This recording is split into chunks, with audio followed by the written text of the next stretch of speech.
सत्र के पहले पार्टी विशेष से जुड़े हुए लोगों के हाथों में तमंचे होते थे। आज उत्तर प्रदेश के नौजवानों के हाथों में टैबलेट है। सत्र के पहले व्यापारियों से रंगदारी वसूलनी होती थी। आज भाइयों बहनों, व्यापारियों को पीएम स्वनिधि योजना के साथ लाभान्वित किया जा रहा है। 2017 के पहले नगरों में सोहदों का आतंक होता था। आज नगरों में सेफ सिटी के रूप में नगर बन रहे हैं। 2017 के पहले हमारे नगर कूड़े के ढेर दिखाई देते थे। आज हमारे नगर स्मार्ट सिटी के रूप में विकसित हो रहे हैं और इसीलिए आज मैं आप सबका आह्वान करने के रहा हूं। प्रधानमंत्री मोदी जी का विजन, यूपी का मिशन। प्रधानमंत्री मोदी जी का विजन, यूपी का मिशन, और यूपी का अगर मिशन है तो हम सबको तय करना है। यूपी में अब किसी भी प्रकार के माफिया और अपराधी के लिए कोई जगह नहीं। अपराध के लिए और अपराधी के लिए कोई जगह नहीं। भ्रष्टाचार और भ्रष्टाचारी के लिए कोई जगह नहीं। उत्तर प्रदेश आज विकास की और बुनियादी सुविधाओं के जिस कार्य को लेकर आगे बढ़ रहा है, गंगा एक्सप्रेसवे का निर्माण हो रहा है। एक तरफ राज्य सरकार और केंद्र सरकार मिलकर के डबल इंजन के रूप में कार्य करके जनता को बुनियादी सुविधाएं उपलब्ध करवा रही है। सुरक्षा का बेहतर वातावरण बनाया जा रहा है। बेहतर वातावरण। 6 वर्ष पहले क्या स्थिति थी? एक गरीब, एक शरीफ, एक व्यापारी किसी प्रकार से इज्जत बचा करके चलता था। एक अपराधी, एक माफिया तंत्र में चलता था। पुलिस उसके सामने डरती थी, प्रशासन भयभीत रहता था। कोई माफिया और अपराधी कहीं से जा रहा है तो सड़कों पे सन्नाटा छा जाता था।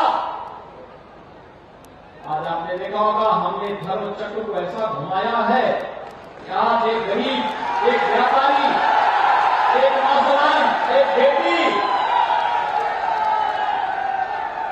गौरव के साथ सिर उठा करके चलती है, लेकिन एक अपराधी और माफिया गले में तख्ती लटका करके जान की भीख मांगता हुआ दिखाई देता है। ये है परिवर्तन। अब उसकी जरूरत नहीं कि वो कहीं तंग करके चल सके। उसके लिए सड़क खाली कोई करने का दुस्साहस नहीं कर सकता, क्योंकि इसे मालूम है सड़क अगर खाली होगी तो पता नहीं कब क्या हो जाएगा।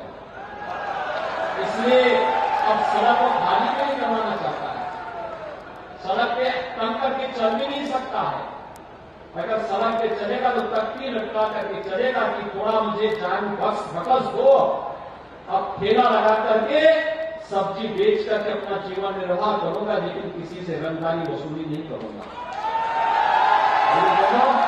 यह परिवर्तन हुआ है और ये परिवर्तन हमारे नौजवानों के भविष्य के लिए, हमारे व्यापारियों के व्यवसाय के लिए, नए उद्योग लगाने के लिए, बेटियों की सुरक्षा के लिए आवश्यक था और इसीलिए इसको करने के लिए राज्य सरकार पूरी प्रतिबद्धता के साथ कार्य कर रही है।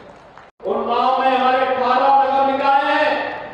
प्रधानमंत्री आवास योजना शहरी में, क्यों शहर की बात कर रहा हूं मैं, ग्रामीण की बात नहीं कर रहा हूं। अकेले उन्नाव जनपद में जो नगर निकाय के शहरी क्षेत्र है, 22,241 गरीबों को एक आवास उपलब्ध करवाया गया। 22,241। प्रधानमंत्री स्वनिधि योजना के अंतर्गत 11,000 से अधिक स्ट्रीट वेंडर्स को ब्याज मुक्त ऋण उपलब्ध करवाने का कार्य हुआ है। हम प्रदेश में 1 करोड़ निराश्रित महिलाओं को, दिव्यांगजनों को, वृद्धजनों को 12,000 रुपये सालाना पेंशन की सुविधा का लाभ दे रहे हैं और आपके उन्नाव में 6,875 निराश्रित महिलाओं को, 6,286 दिव्यांगजनों को और 7,764 वृद्धजनों को हम लोग 12,000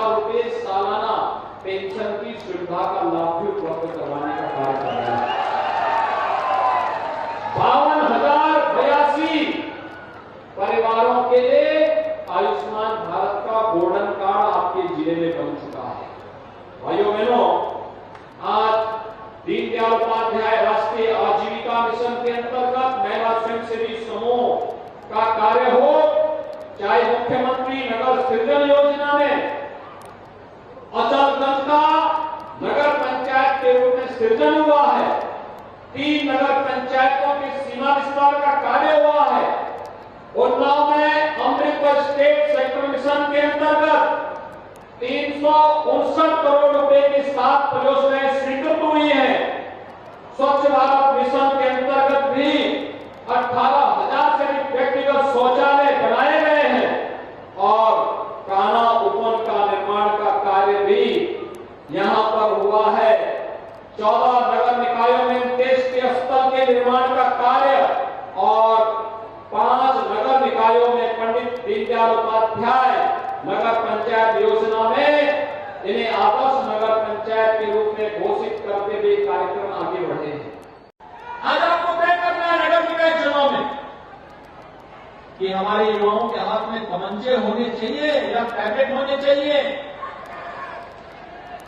हमारे व्यवसायियों की ज्यादा भी रंगदारी वसूली होनी चाहिए या उन्हें स्वनिधि मिलनी चाहिए, हमारे नगरों में शोहदों का आतंक होना चाहिए या हमारे नगर सेफ सिटी बने, हमारे नगरों में गंदगी का ढेर दिखाई देना चाहिए या फिर हमारे नगर स्मार्ट सिटी के रूप में विकसित हो, ये तय करने के लिए आज हम सब आपके बीच आए हैं।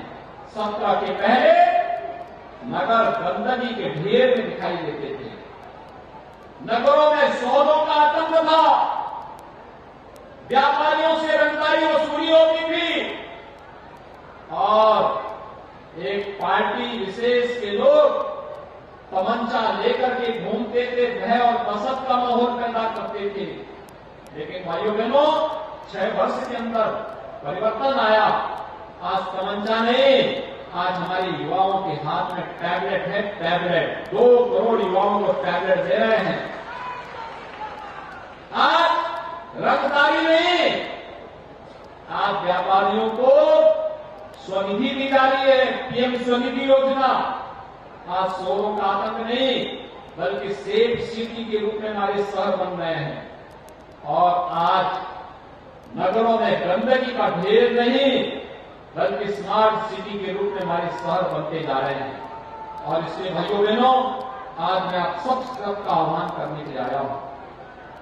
हम सबको तय करना है, भाजपा की एक ही युक्ति और हमारी जनता और हमारा प्रदेश हो, माफियाओं से मुक्ति, माफिया से मुक्ति आज प्रदेश को हो चुकी है और उसी के लिए आह्वान करने के लिए आया हूं कि डबल इंजन सरकार के साथ एक ट्रिपल इंजन भी अगर जुड़ेगा तो जो पैसा दिल्ली और लखनऊ से आएगा उसका लाभ हर शहरवासी, हर नगरवासी को प्राप्त होगा।